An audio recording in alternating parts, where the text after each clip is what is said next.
Hi everyone, welcome to another Canine Conversation, and I'm pretty sure I've got a lovely treat for you today. I've been joined by Hannah Rothman, who is a coach. Hannah works with people from all sorts of different backgrounds. She partners with them to help them experience life in their best way, their fullest way. And I can certainly account for our time together when I came away from Hannah's program with really wonderful life skills and these tools to help me continue to create the life that I want. It was really a joyful and fascinating experience. So welcome, Hannah. I wonder if that still accurately kind of reflects what you do. Oh, I was just listening to that, marinating in your experience of our coaching partnership. Thanks so much for that lovely introduction. Yeah, absolutely. Coaching is a word I think we've all heard. We don't necessarily know what it really means. It's very different to therapy, which tends to be a bit more focused on the past and healing. And as you said, coaching is really about focusing on the present and creating and designing a present and future that really lights you up and has you be more expressed and bring more of your good stuff and your natural gifts to the table. And it's different again from consulting, which is more about expertise and telling you what to do and tips and advice. So coaching is quite a different space, and again, it's a word we know, but we don't always know exactly what that means. So thanks for the introduction. Oh, no worries. And I thought I would just let everybody know we actually first met through my Speak Dog coaching program when you, along with your husband Nick, adopted Daphne, a rescued street pup from, and she's Bulgarian, isn't she? Yes, yes. she is. And so you already know this because I've told you this before, but you and Nick were my dream dog listening clients. And after some months, you came to a beautiful understanding with your Daphne, who remains her cheeky, rascally little self, but has become your wonderful companion. She's generally calm and happy in life, isn't she? Oh, she's wonderful. And people comment all the time on how calm she is, what a joy she is. She's winning fans all over the place. So that's a lot down to the work we did together. So yeah, it's brilliant. And it's so brilliant for me to have experienced your uptake of dog listening and then also to have experienced your skills as a coach. Because there are, and I absolutely admit this, there are certain situations that arise when I'm coaching a client with regards to dog behavior, when my skills, I just don't feel they're sufficient. So this is my reason for asking you here today. And I've got this question, this sort of situation that constantly comes up, that I'm constantly asked, that I would just love to put to you and hear your thoughts, if that's all right. Oh, love that. Yeah. So the question that I'm often posed goes something along the lines of, so Ali, I'm working really hard to implement everything you've advised in terms of the dog listening, but my family aren't doing it and they won't do it. What can I do? So how do you go about dealing with something like that, Hannah, from your perspective? Oh, it's a really juicy one. It sure is. It's a juicy one. And so I've seen this from both sides of the street. So from a coaching perspective, first of all, I really want to acknowledge whoever it is in the family who's taken this dog listening work on, because we're in a world that is geared for speed and perhaps finding quick solutions for things. Not always. We can be geared to finding the silver bullet. And I know that dog listening is really about foundational tools to develop a happy, harmonious relationship for the life of the relationship of your pet. And so anyone who's involved in this work is seeing the possibility of being part of the creation of a world where we really understand our pets and actually looking at it from their perspective. So I don't want to skip over that acknowledgement of anyone who's in this work and has this issue of bringing other people on the journey with them. First of all, I acknowledge you all for doing wonderful work and having that vision. That's really incredible. And it requires learning new things, looking at things in a slightly counterintuitive way to what we've learned around, being with animals and things like that. So it's really quite extraordinary, and it is work. That it's going to take some new thinking and implementing things and looking at things in a different way. So it's not a one and done, and anyone who's up to that is really up to some cool stuff as far as I'm concerned. So that's for starters. And second of all, I would say, not to skip over this piece, when we're learning something brand new, we've been on that journey, we've been on the course, we've heard you delivering things in your inimitable way, calm and enrolling way and inspiring way. And so people have been on this journey, they've heard all this this information, they're starting to envisage a new way of being with their pet, and they're fired up. And it can be lonely afterwards, because we get spat out into the real world and we're more aware of other people's perhaps blindnesses to the way that they are with their pets. You might stop, it might be a little bit painful as you notice around you opportunities or things that you could see could be better. And it's natural to want to bring people with you on this journey when you've been inspired, and you really want to be in this work. And so, sometimes we can end up in a place where we could end up maybe forcing or convincing or cajoling or shoulding or pleading, or we could resort, or manipulating, or resort to a number of things, not because we're bad people, because we really want to be up to this and we see something in it. And we want to bring others on the journey, sometimes potting all of that we've learned into something that just seems to flip the switch for other people and just seem like an uphill task. So that's pretty much just sort of saying, and I've experienced it too. I've experienced it. All of us have. I would say in the dog listening world, all of us have, because it's so different. It's different to what we were all brought up with.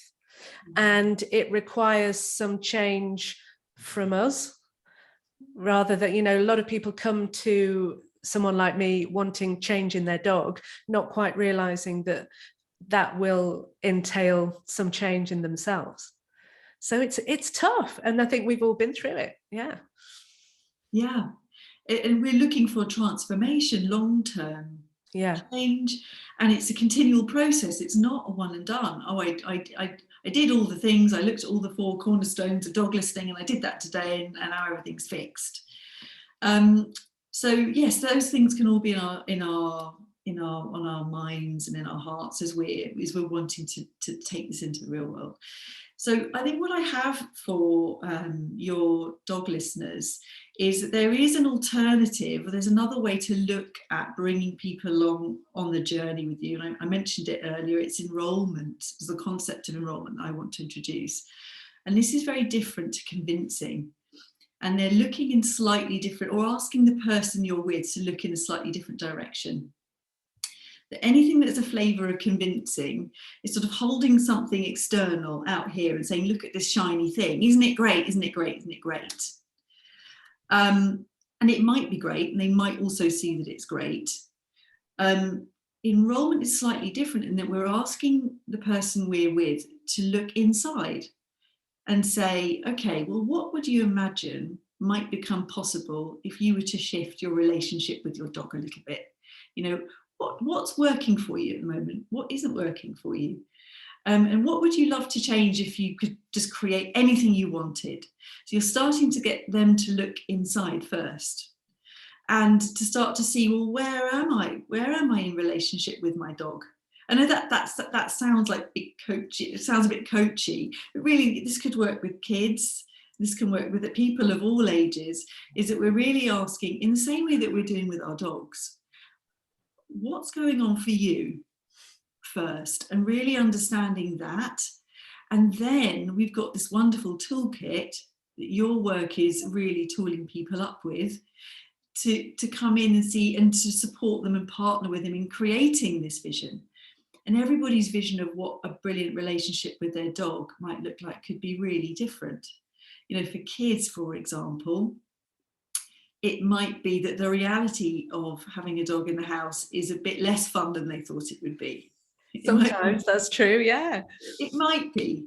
And actually what there might be to look at is, well, how could we make a game out of the work of dog listening? How could we bring in the tenets of dog listening and make a game out of that, and actually then create more space for more fun with the dog, and really enroll the kids in creating a fun environment that's full of reward, and we can see progress, and we can really look at this together.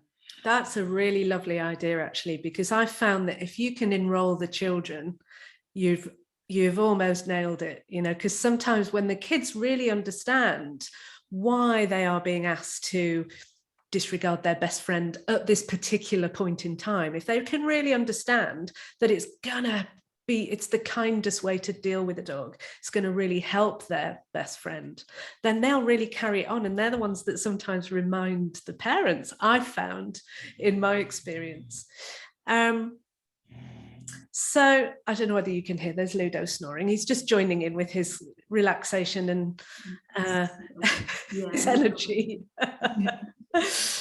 Yeah, I love that concept of enrolling. And so do you have any, so there are questions to ask your partner or your family member.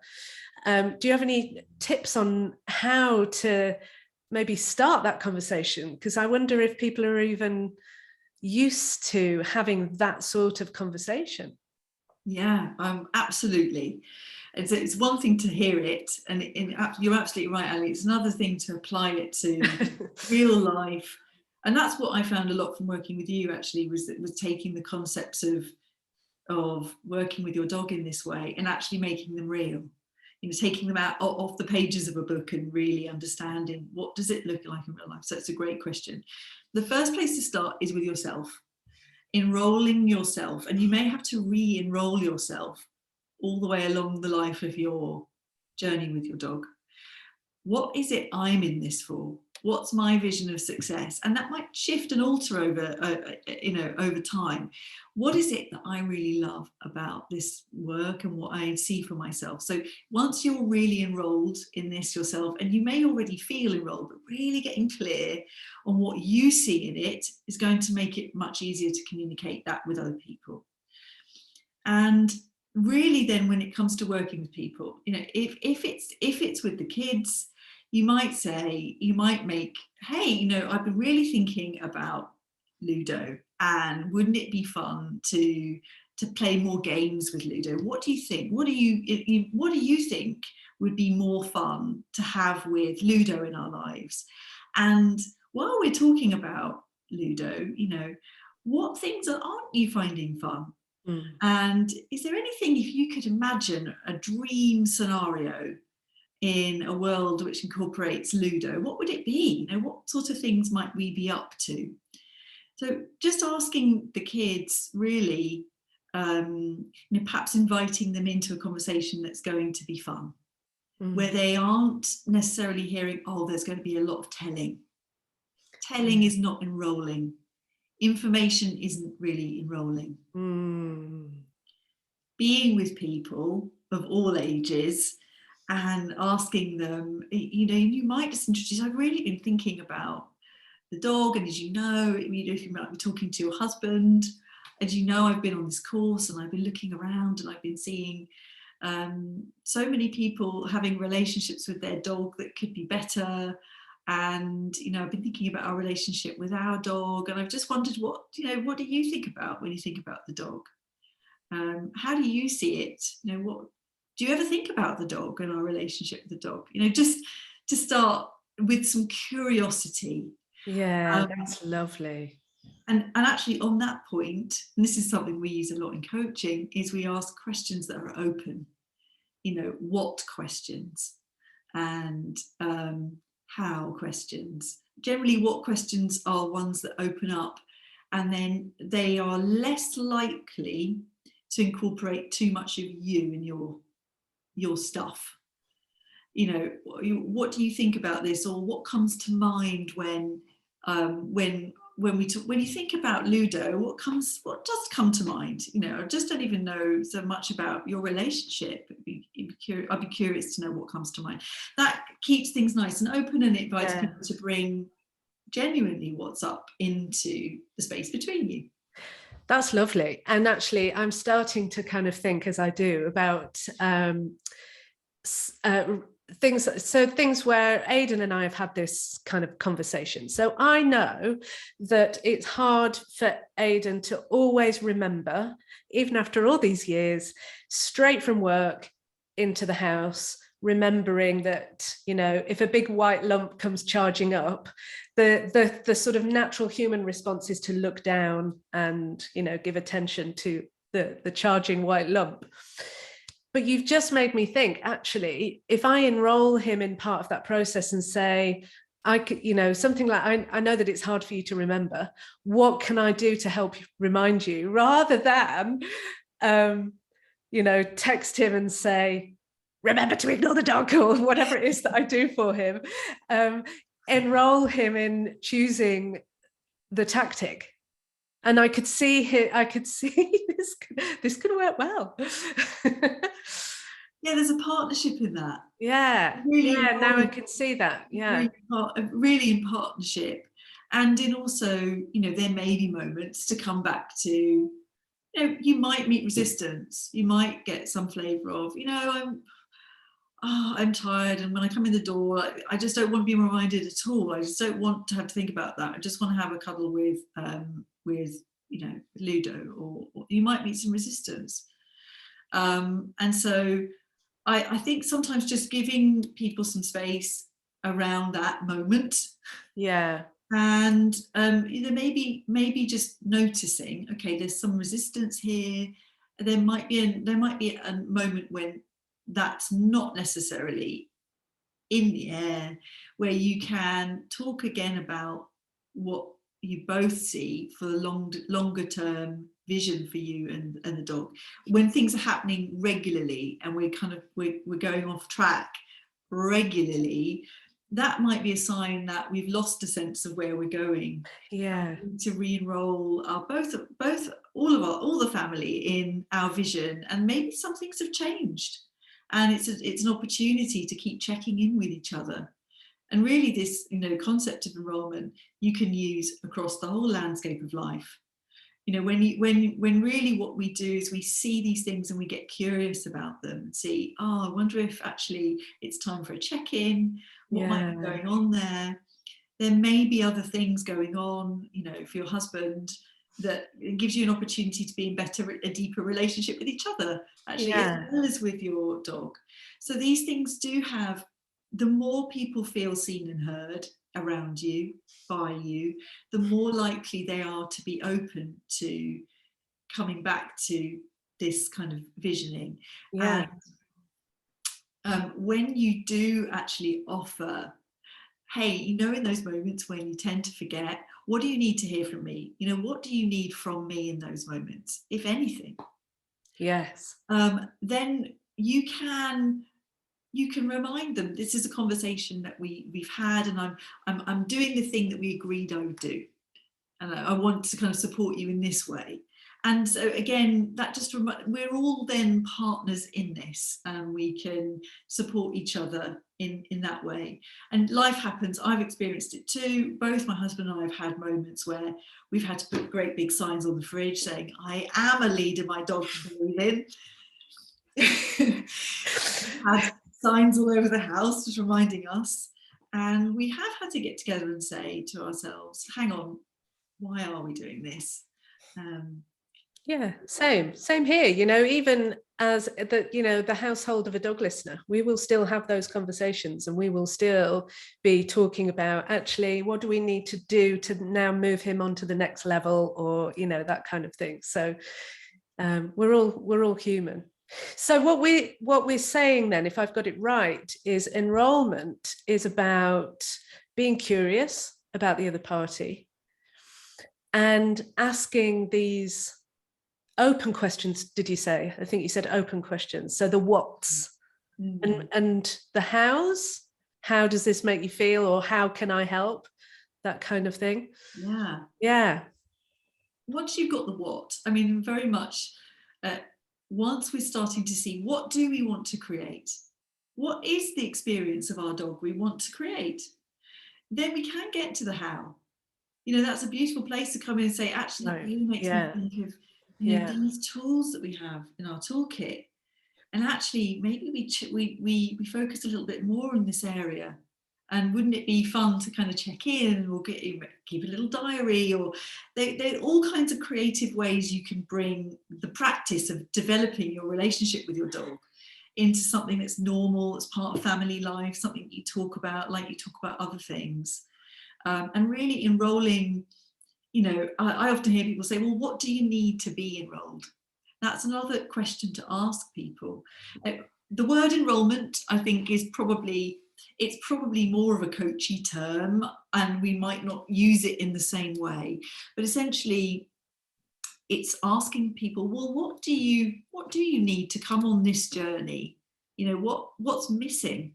Yes. And allowing people to say, oh, I'm like, actually, I don't know what to do with this fear, or I really can't envisage this, or whatever it is that comes up. I love that, Hannah, because it's just made me think of the next question that I was going to ask you, or the next sort of situation, which was, say, for example, you've got working mom who's also generally looking after the dog in the daytime. And she's maybe doing all of the things that I've advised in terms of attention, appropriate attention with the dog. And then kids come back, husband comes back, and they just desperately want to see the dog, and they whiz the dog up, and the dog gets all excited, starts peeing in the house again, that kind of thing. So they're not seeing what she sees. So she sees this day of, these hours long stretches of really beautiful, calm, happy dog behavior, and then they come back and they don't really appreciate it. So it's that, what do you need? I really like that as a question. What do you need to enroll? Or would you say come on board with me, or is that too much of my convincing? Yeah, well, I mean, maybe it's, come on this journey. Come on this journey, yeah. If you are in, I think with a family where there's several members and people are doing things at different times, and that there are occasions when the dog is getting conflicting information, and you're trying your best to keep it together, then there's probably going to be separate conversations you're having, or maybe you get the family together and you talk about this, and you bring this from curiosity and wanting to really be in partnership, and also wanting to share the things that you're finding during the day, perhaps if you're on your own, that have been really magical for you, that they might be missing out on, and see what their response to those things is. What comes up when you imagine a really peaceful household with not too much whizzing around. How does that make you feel? Yeah. Allowing space for those things is really about what enrolment is. Enrolment is really seeing and hearing each other, and understanding that anyone's enrolment is dependent on them creating their own vision for how this could look. Yeah, okay. They'll be enrolled in their own vision, and they might be enrolled in parts of yours too, but that probably what will happen is they'll take parts of your vision, or they might not be able to create a vision on their own. And so you sharing some of yours might stimulate their own thinking. And so they're starting to imagine, oh, I could have this relationship with my dog where it's actually really calm. It's also really fun. And we're not engaged in a battle on the lead. But actually, the walks is really fun and adventurous, and we're really enjoying that. That's really what enrolment is about. And actually, the word might feel alien in this kind of concept. But talking about coming on the journey, or what, when you think about the relationship you want to have with your dog, what do you need in order to start to create a vision for how you could be with the dog? Yeah. They might say, oh, I don't know where to start, or I feel embarrassed, or any number of things could come up. And then the other thing is, I think a little bit about, I don't know if you've ever heard of Marie Kondo. She's written this book called The Life-Changing Magic of Tidying. Yeah, I love her. I'm a big fan. Yeah, I'm a big fan, although my house might not reflect that. Anyway, One of the things that she said, it was a video that I saw once, and I really like this. I think start and do as much as you can in the areas where you do have some, some holdover space, and you can create these things. And that will, even if you really can enroll one member of your family and they start to see something in it, other people will see the impact it's having on you both, and they will start to see things differently. So it's not a perfect world. We're not necessarily aiming for perfect. And that was one of the biggest things I took away from our work together, is when I was going for perfect, I just wasn't thinking about the experience of my dog. So if we're not going for perfect, we're going for as much as we can, and building out, really enrolling one person and being in a team with them. The other family members will see your relationship together, and they'll see relationship with your dog. And I'm surprised if that didn't have some sort of an impact on them. Yeah, lovely. Yeah, I mean, that's lovely. That's something that I've always sort of talked about, is that actually we don't have control over anyone else but ourselves. We can but do our best with the dog. We can improve our relationship with the dog as much as possible, so that the rest of the family are going to see this beautiful, this companionship, this connection and relationship going on between me and the dog, and want a bit of it. And then they'll start to, be a bit more curious maybe. So yeah, that's really interesting that you've mentioned that too. Yeah Actually, my husband and I, we often go and look at your videos, and that's part of it, sort of, I see you as an extended part of the family in that way, and that I might see something that you're creating with Ludo and think, I wonder what that would look like with Daphne, and go and give things a try. So it's an extension of that, really. And what I've noticed, I live in a town where everyone owns a dog, and there are lots of dog lovers, and people have been asking me about Daphne. What do you do with her? They are asking. Oh, that's really interesting. So calm. And she's very good with other dogs. She loves to have a play, but she always wants to be next to me and near me and Nick, and be together. And so we have nice, calm walks where she's allowed to choose, and she's got lots of freedom and wants to be with us. And so, a lot of enrollment really is a similar thing, in that you wouldn't ask a dog to do something without a really good, enticing reason. So good. Yeah, absolutely. They need to know what's in it for them. Yeah. And actually, that's really interesting, Hannah. There's a parallel, isn't there? Because dog training, as I would put it, is about telling the dog what to do. And maybe dog listening is more on the sort of enrolling and showing and just proving ourselves, come with me. If you want this, come with me. So that's really interesting. I hadn't thought of it like that before. Lovely little parallel. Right. And I hadn't always thought about it that way, but actually it's making me think about my relationship with Daphne, and what might she need to be enrolled in something. That I'm seeing for her. It took us a long while to encourage her into the car. I mean, now she's getting a sense of the car is a conduit to all kinds of exciting smells and textures and sounds and wonderful things. So it's no longer. And I tried forcing, and I tried convincing and shoulding and all those things, and I'm not perfect, and I'm not one and done either. And I show up sometimes in those ways, and I generally find I push people further away, and I get further from the vision than when I'm really with someone. Yeah. I know what you're saying. Yeah, I feel that too. From my perspective about me as well. Yeah. Oh, that's wonderful. Anything else on this topic? But I think you've covered a lovely, just to use your word, juicy amount. Yeah, and there's only so much that might be enrolling about this conversation after a while. Okay, well, I thought it was wonderful. I thought really, really helpful. There's a couple of things there that really made sense to me. I wasn't sure whether I'd really understood the word enrollment before this conversation. So that's wonderful. Thank you so much. Oh, it's such a pleasure. Thank you for having me. No, and I mean, that was only just a few minutes of your wonderful wisdom. And one of the things that I love about hearing you talk, Hannah, is that you always have you're always acknowledging the respect to all parties.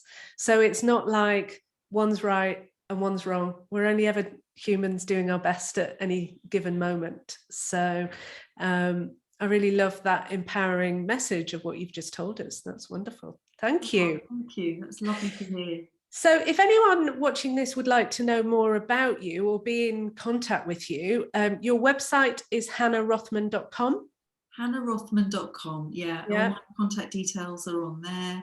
I don't do much on social media really at the moment, but feel free to reach out to me there. You can come and book a call just to explore coaching for yourself if you're interested. And I'm going to start sharing a bit more of myself and doing some more writing and doing all that kind of thing. So there will be more over time. Yeah, that's the place to find me. Yeah. Or I might have to enroll you to do guest blogs or something like that. Guest blogs, that would be brilliant. It's nice to have a topic or something to think on. And this has really got me thinking. Yeah, good. Lovely. Oh, thanks so much, Hannah. Really brilliant. I always love to talk to you. And I'm sure this particular conversation is going to really help a lot of people. Oh, I really hope so. Thanks so much. Thank you very much. And looking forward to speaking to you again. You too. Bye for now. Bye.